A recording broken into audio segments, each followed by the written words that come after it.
apakah saat tidur mengorok? Yang kedua, perhatikan nafasnya saat tidur atau beraktivitas lewat mulut atau hidung. Yang ketiga, apakah ada suara gesekan gigi saat tidur?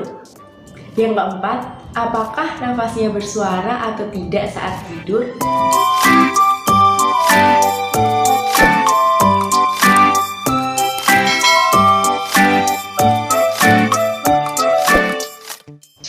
Halo Mom and Kids, kembali lagi dengan saya Meli, terapis bicara Planning Center Ponorogo. Sebelum ke materinya, jangan lupa like, share, dan subscribe ya Mom. Kebiasaan adalah penyebab paling sering dari malformasi yang sebagian besar terlihat pada masa perkembangan anak. Kebiasaan-kebiasaan tertentu seperti menghisap jempol, bernafas melalui mulut, bruxism, menghisap bibir, menggigit bibir, dan termasuk oral habit yang banyak ditemukan di masyarakat tetapi tetap diabaikan.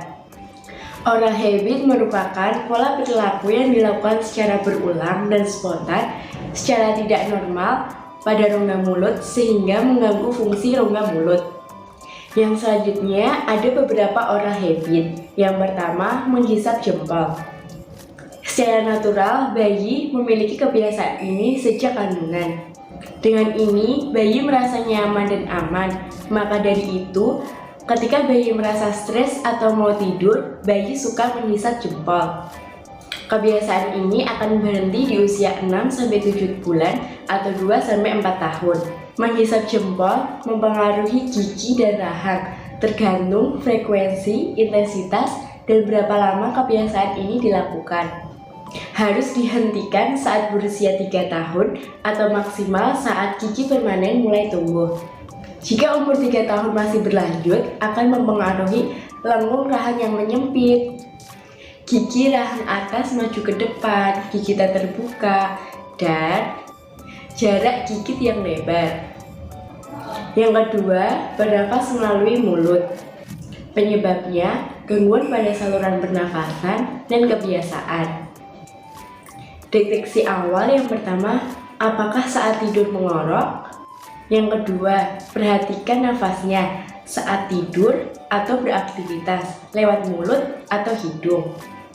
Yang ketiga, apakah ada suara gesekan gigi saat tidur?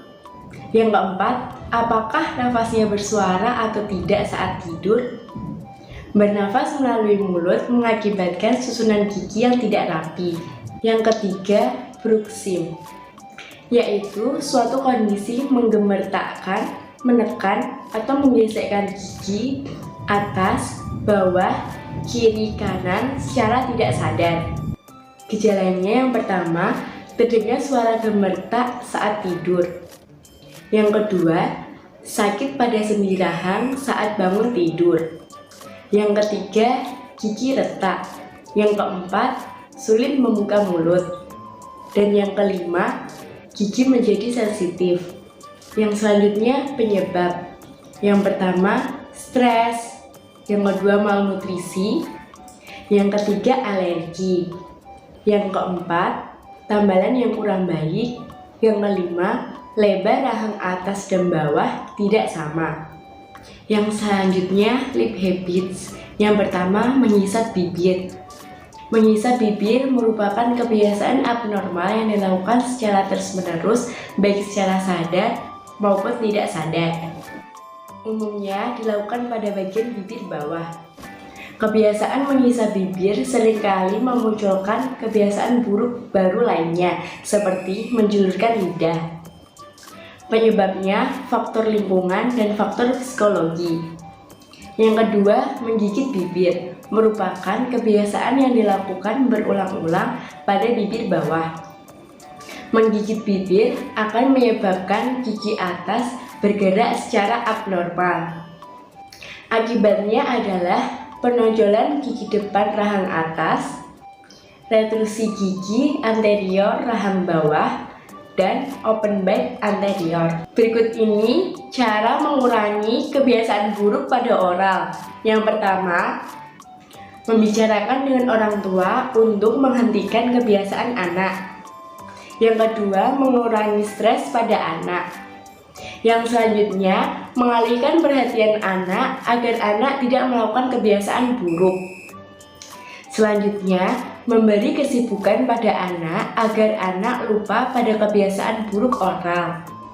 Jika moms menemukan gejala seperti yang dijelaskan, lakukan tips di atas.